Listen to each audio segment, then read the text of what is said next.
What's up, guys? Behind me is the Heidelberg Castle. It was built around 1214.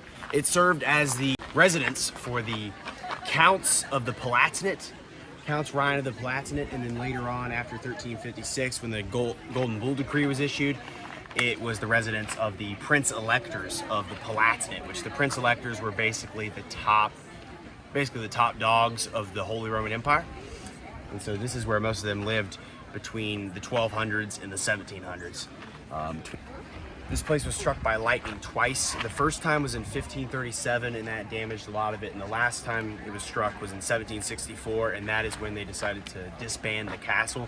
And since then, it's been in ruin, but now it serves as a huge tourist attraction. The last Prince Elector to live here was Charles III Philip, who served as the Elector of the Palatinate until 1742. And then after him, his successor, Charles Theodore, ended up actually inheriting Bavaria. So the Palatinate and Bavaria ended up being in personal union in the Rhenish-Palatinate area down by the Palatine Forest and stuff like that.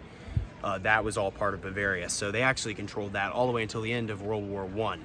But Heidelberg was part of the Palatinate. Different houses came to rule it. The last one was the House of Wittelsbach, obviously. But to my knowledge, Charles Theodore didn't live here. The last elector to live here was part of the House of Palatinate-Newsburg. But yeah, so this castle served as royal residence for about 500 years.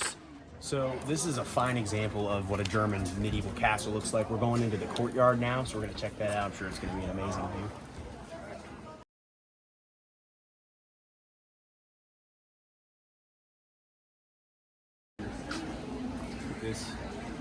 Those remind me a lot of it. It's way older. This is about the same time that you had the Hohenstaufens ruling the Holy Roman Empire, just about 20 years after Frederick Barbarossa. And so this was an era in which a lot of this type of structures were happening in Germany. And this is a little bit of a reminder about how the Holy Roman Empire was governed, because a lot of you guys watching might not know. The Holy Roman Empire was existed between 962 and 1806.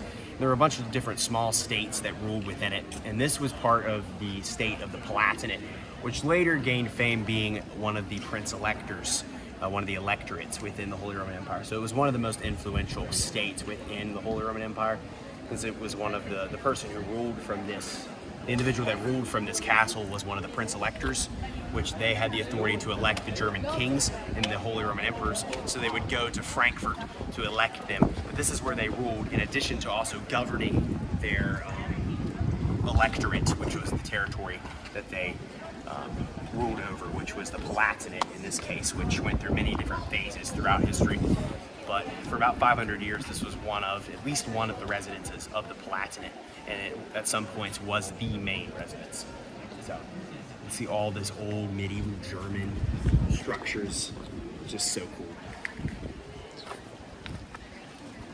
University here today, the University of Heidelberg, which is one of the most prestigious colleges in the country, in Europe for that matter. But look at this. This is cool.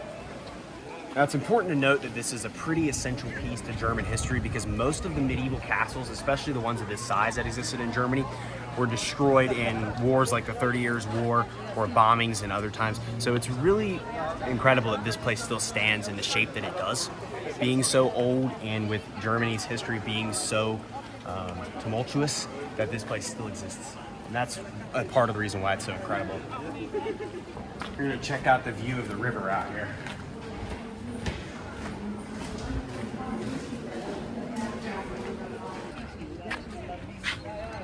Awesome. If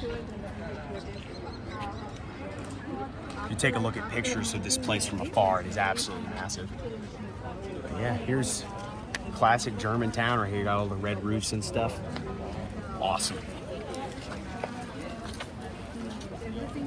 So here's the Friedrichsbau. In 1601 to 1607, Elector Friedrich IV's residential palace was erected between 1592 and 1610 over older foundations in the Elector Ruprecht First Castle Chapel under Johannes Schock. Facade sculptures by Sebastian Goetz building interior burnt down during the Palatinate Succession War due to lightning strikes in 1769. Renovation with an iron truss extension of both upper floors in 1895 and 1903. So after they abandoned it, they rebuilt this area. A lot of that stuff happened, and some of the first things they attacked were royal residences. I guess the reason it didn't get too hard during the 30 Years' War is because it was still being used to house the electors of the Palatinate. Here's the view from the outside right here. Pretty cool. That's where we're at right now. I wish I had a drone. If I had a drone, I could definitely show it. Along the way, we're going to build buildings and fortifications of various periods, ruined since the destruction of the War of the Grand Alliance in the 1600s. So it was damaged during several wars, but not completely destroyed. It's not really a two-person thing. Takes you up to the town.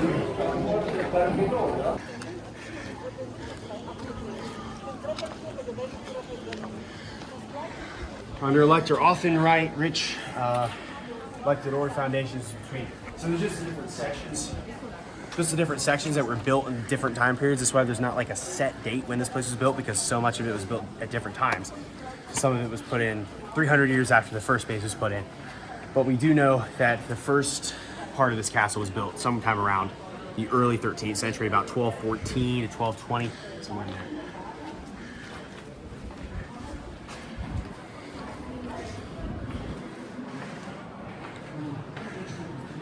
This wing here was built by Elector Ludwig V, 1525. It was used as kind of like a bakery and the Lord's kitchen, and some of the guards' quarters were in here. Living quarters in that. So, yeah, you can see a bunch of these different wings were built at different times for different electors as they so seen fit for the castles, things that they needed. They put them in at different times, like I just said. So. There's not much in this room. It's just kind of like being carved out. This is how thick this brick is and stuff. Wow. Let's go up here. We can go up here a little bit.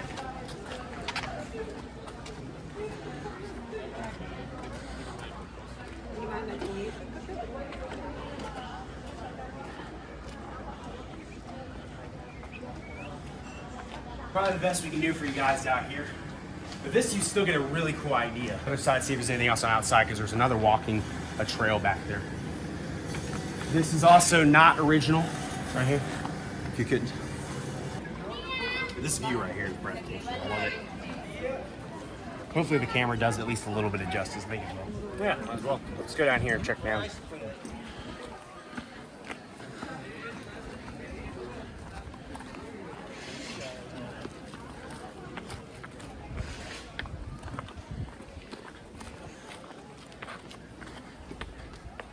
Or something.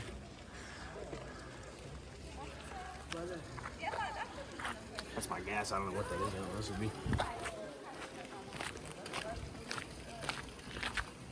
I wonder if at one time it was a moat.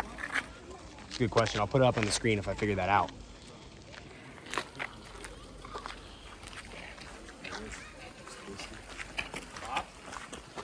That's crazy. You can see this has definitely suffered from just some destruction, maybe fire or somebody bombing or something.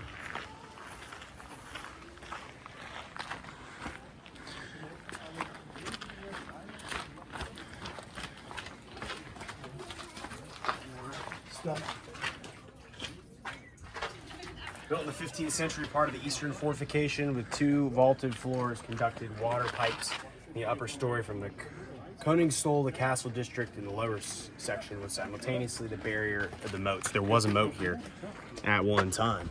It's very cool. Palace Garden and the Exit City. Another fortification built sometime before 1584. Supposedly 23 meters long with a pointed vault covering used for spraying, i.e. defense of the east side of the castle. I know you guys said in a previous video, somebody commented saying they love to see the gardens in places whenever there's gardens, so I guess we're gonna go check out the gardens. In the Vanderbilt video, I said, sorry I'm showing so much flowers. They're like, I like the flowers. So I'm like, okay. Cool. I mean, it is pretty, and you know, you don't see this stuff too much in Germany. So, well, you see a lot of times in Germany, you don't see it back home where I'm from. Look at the forest view. I love the rolling hills environment. I love the environment in Germany. It's just so peaceful and so good. this area was built between 1615 and 1619 by Elector Friedrich V as a room for like parties and events and stuff. And I guess they still use it, I guess. You know, some cool fountains right here as well. The wall paths. This was the palace garden area back then.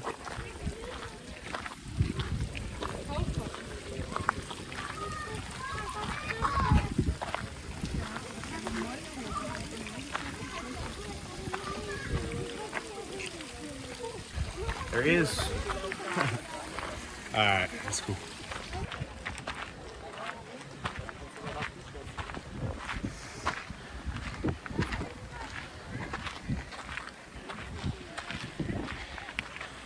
This is the garden area. They got a few plants around here. Nothing too crazy. This view behind us is absolutely phenomenal. Look at that. That is crazy. This is beautiful. Look how far you can see. Look at those mountains back there. That's crazy. This is awesome. Here's a memorial to Joseph Victor von Schiefel.